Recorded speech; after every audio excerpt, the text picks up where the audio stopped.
ఉన్నది లేకుండా చేస్తే కనీసం అంతమంది అని అడుగుతారు. కాబట్టి కరెంట్ ఇచ్చే పరిస్థితులు కూడా లేకుండా 24 గంటల కరెంటును కూడా చివరికి నిర్ణయాలు మీరు చూస్తున్నారు. యూరియా బస్తాలను కూడా ఇవ్వలేని దుస్థితికి పోయింది ప్రభుత్వం. ఇంతకు మించిన ఫెయిల్యూర్ ప్రభుత్వం మనం గతంలో కూడా ఇప్పుడు చూడలేదు.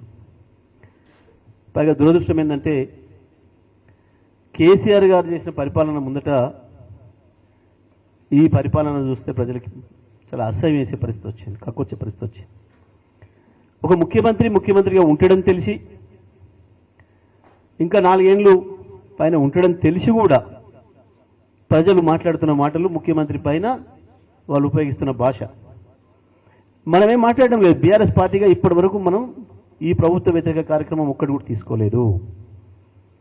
ఇంకా ప్రభుత్వాన్ని వాళ్ళు ఇచ్చిన హామీల మీద ప్రతిపక్షంగా నిలదీయడం ఇంకా ప్రారంభించలేదు. మనము కేవలం వీళ్ళు కొత్తగా సృష్టించి ప్రజలకు ఏదైతే ఇబ్బందులు తెస్తున్నారో, ప్రజల ఆస్తుల్ని కొల్లగొట్టే ప్రయత్నం చేస్తున్నారో లగచర్ల లాంటి సంఘటనలతోని, ఆ విషయాల్లో ప్రజలకు రక్షణ కొరకు మాత్రమే పోతున్నాం తప్ప ఇంకా మనం ప్రజలు మనకి ఇచ్చిన బాధ్యత ప్రతిపక్షంగా ఏదైతే ఉందో ఇంకా అసలు అది మొదలు పెట్టాల్సిందే ఉంది.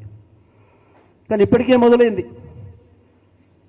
కేసీఆర్ రావట్లేడు అని మాట్లాడినారు. ఒకటే ఒక సభలో కేసీఆర్ గారు మాట్లాడిపోయారు. ఏం మాట్లాడుతున్నాడు? అప్పుడే ఏమొచ్చింది? మమ్మల్ని పని చేయనిస్తలేరు, మమ్మల్ని అడ్డుకుంటున్నారు. ఈ మాట అంటారనే కేసీఆర్ గారు సమయం ఇచ్చిండు. మాకు కూడా చెప్పండి, కొత్త ప్రభుత్వం, వాళ్ళు కూడా కొత్త మనుషులు, నిలదొక్కొనియండి, వదిలేయండి, ఇప్పుడే మనకండి, చూద్దాం ఒక 6 నెలల్లో ఏడాదో, ప్రజలు కూడా మనల్ని మెచ్చుకుంటట్టు ఉండాలి, మనం మాట్లాడేది ఒప్పుకుంటట్టు ఉండాలి, ప్రజలతో కూడా మనం విమర్శ తెచ్చుకునే పరిస్థితి ఉండకూడదు. ఒక విజ్ఞత గల నాయకుడు కాబట్టి సంవత్సరం ఓపిక పట్టిండు. 6 నెలలు సమయం ఇస్తామన్నారు, సంవత్సరం కూడా ఓపిక పట్టిండు కేసీఆర్ గారు. అంత విజ్ఞతగా ఉండే రాజకీయ నాయకులు తక్కువ ఉంటారు దేశంలో. అవతల చూసినాం మనం ఆంధ్రప్రదేశ్లో. ఈయన వచ్చిన తెల్లారి ఆయన దాడి మొదలు పెడుతున్నాడు, ఆయన వచ్చిన తెల్లారి ఈయన దాడి మొదలు పెడుతున్నాడు. కేసీఆర్ అట్లా పోలే. ఈ రాష్ట్రాన్ని ఇచ్చిన నాయకుడిగా, ఈ రాష్ట్రాన్ని తేవడానికి అనేక ఇబ్బందులు పడ్డ నాయకుడిగా, ప్రజల నాడి తెలిసిన నాయకుడిగా, పరిపాలన అంటే ఎట్ట ఉంటుందో, దాంట్లో ఉండే ఇబ్బందులు ఏందో, సాధక బాధకాలు ఏందో తెలిసిన నాయకుడిగా,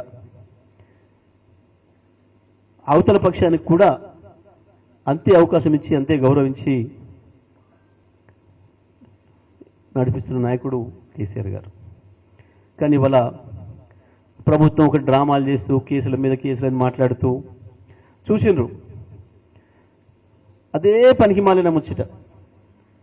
మొదటి రోజు ఏం మాట్లాడినరో ఈ రోజు కనుక కూడా కరెంటు మీద కమిషను, కాలుష్యం మీద కమిషను, ఈ ఫార్ములా కేసు, ఆ ఫార్ములా కేసు, ఏ ఒక్క కేసులో ఏం లేదు. విద్యుత్ మీద రిపోర్ట్ ఇచ్చి 8 నెలలు అయింది. మనిషిని లోపల పెట్టుకున్నారు, దాన్ని బయటికి తెస్తలేరు. ఈడాడ పెడతాడు, చూస్తాడు అటెండర్ గిట్ట అని చెప్పి ఆయన లోపల పెట్టుకున్నారు, ఎవడు దొరకని ప్లేస్లో. కాళేశ్వరం నిన్న చూసి కోర్టు ఆపేసింది.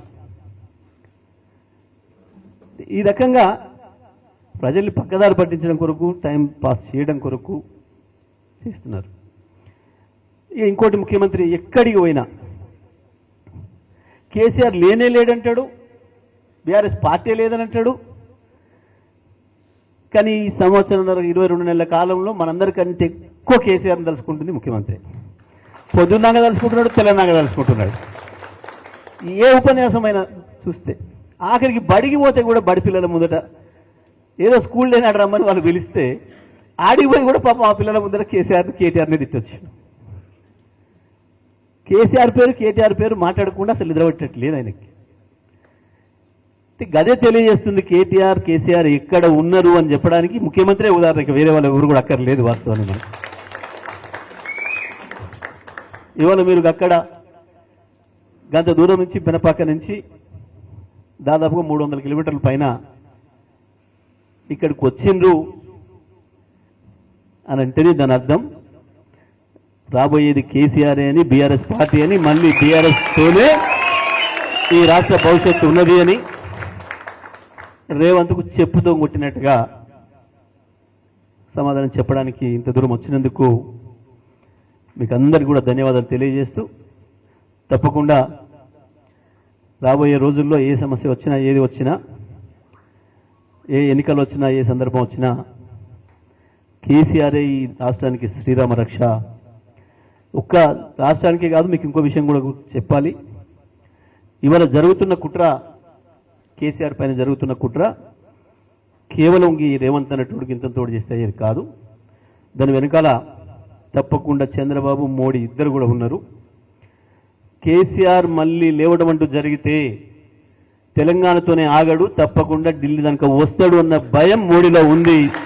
దాని కొరకే ఇవాళ ఇన్ని ప్రయత్నాలు చేసి ఎక్కడో ఒక దాంట్లో ఇరికియాలి, కేసీఆర్ని మానసికంగా దెబ్బ కొట్టాలన్న ఒక చిల్లర ప్రయత్నం చేస్తున్నారు. కానీ కేసీఆర్ వీళ్ళందరూ చూసి చూసి చూసి వచ్చినవాడే.